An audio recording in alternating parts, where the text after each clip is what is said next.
Buenas tardes, buenas y cansadas tardes tengan todos ustedes, compañeros, compañeras. Compañera Olimpia, muchas gracias por la iniciativa, qué interesante este espacio que has generado. Compañero José Luis, ¿dónde está? Te estoy aprendiendo cómo juntar a toda la familia grande. Fíjense que nos dimos cita, compañeros con los que nos conocemos desde hace muchos años, y ya se fueron las abuelas, pero queda aquí nuestra hermanita Ángela Fontes. Un aplauso para las compañeras y compañeros del Consejo Nacional de Pueblos Originarios para la Educación. Un fuerte aplauso para ellos, ya se fueron. Está también con nosotros el compañero Palemón. Ellos nos expusieron en este espacio cómo desde la ancestralidad tenemos una fuente de conocimiento, una fuente de saber y una fuente de ser. Si hay que responder de alguna manera al compañero Darío que nos antecedió, qué enseñar, cómo enseñar, ahí está una respuesta, porque si bien el mundo global nos está haciendo exigencias, no olvidemos que traemos una historia, no olvidemos que también tenemos educadores y teóricos que han hecho obras maravillosas en Latinoamérica y en México, la Toltecayot, los documentos de los náhuatl, por supuesto que son verdaderas fuentes de las que hay que abrevar para descolonizar el pensamiento, los paradigmas y las pedagogías.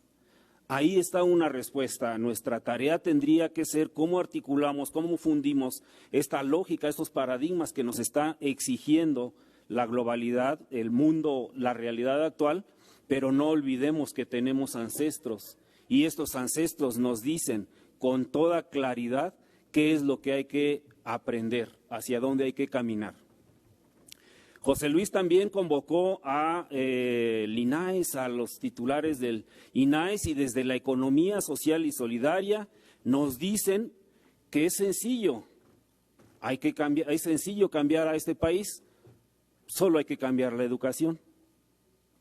Eso nos dice, pero cambiar la educación es altamente complejo y esto es lo que nos convoca. Y cambiar la educación en el Estado de México, bueno, no es cualquier cosa, o sea, la entidad en donde vive la serpiente,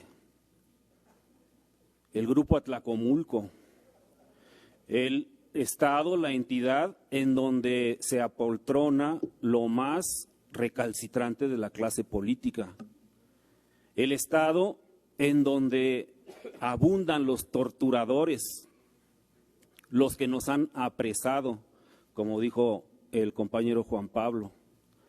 Ahí radica el poder más funesto que pueda tener una sociedad. Los idólatras de la individualidad, de la burocracia, del gobierno abusivo, ahí están. Y entonces la tarea a la que nos convoca José Luis, pensar desde la legislación, el cambio, la transformación de la educación en el Estado de México, es una menuda tarea, José Luis. Pero qué bueno que hay foros de este tipo para que podamos, entre todos, generarnos algunas respuestas. Y convocó también a compañeros, compañeras de los sindicatos de la banca de desarrollo que nos dan grandes lecciones en poquitito tiempo. Nos dicen cómo este sector de la economía es que está teniendo una trascendencia formidable y cómo desde ahí también puede haber fuentes hasta de financiamiento para las empresas y los futuros sistemas educativos. Convoca a distintos académicos, entre ellos un conocido compañero, por lo menos para los que somos militantes desde hace rato, al compañero Teodoro Palomino, quien ya se fue, ¿verdad? Quien nos dice que se necesita un sistema educativo de transición.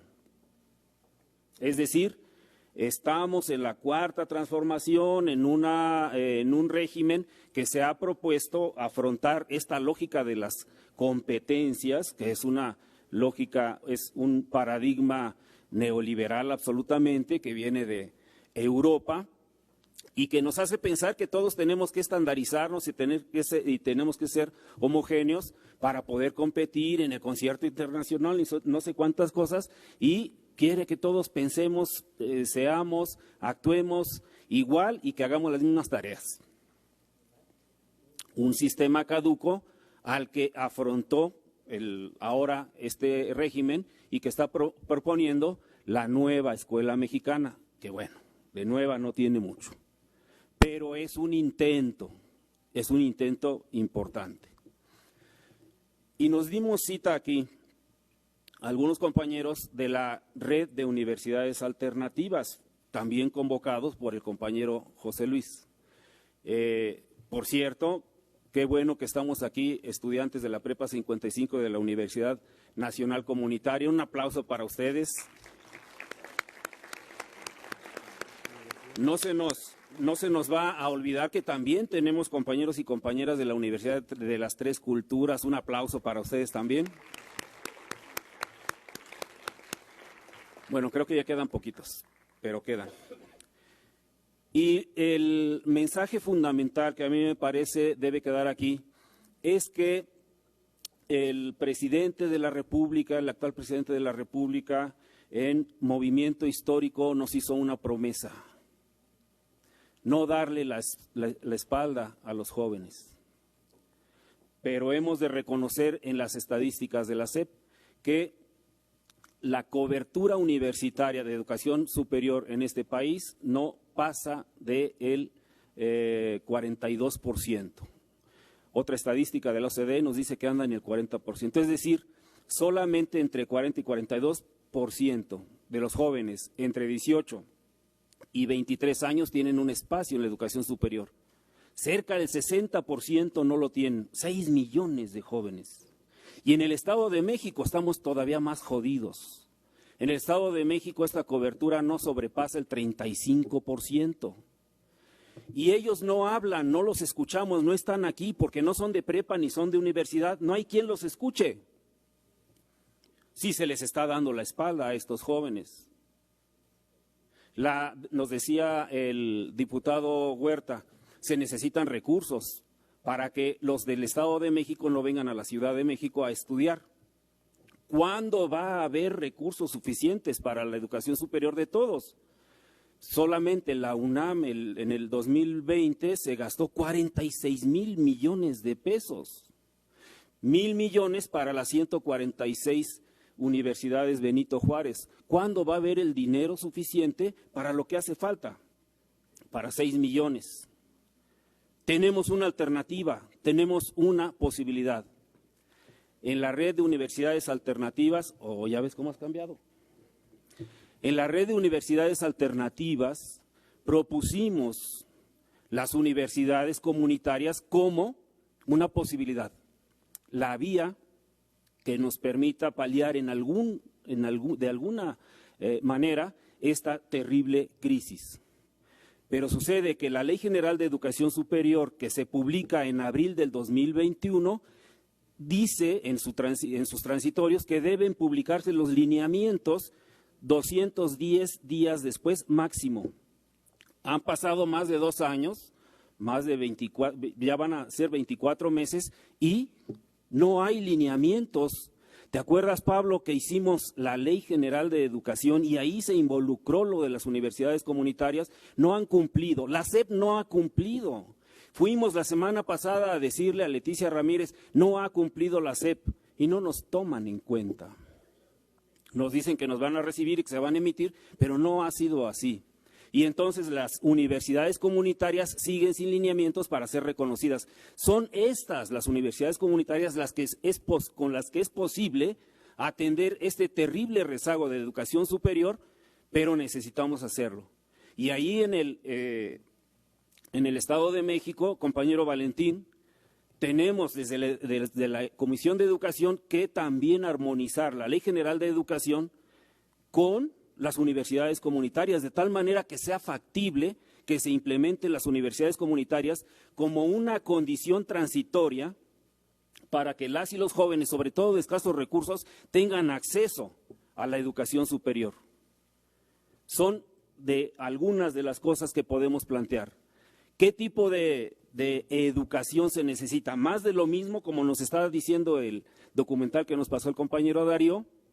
No, se requiere la educación comunitaria, una educación que sirva para resolver problemas comunitarios en lo local y en lo global, que reconozca saberes, los saberes que tenemos en lo local y en lo regional, en lo mundial, y que autogestione sus propios currícula.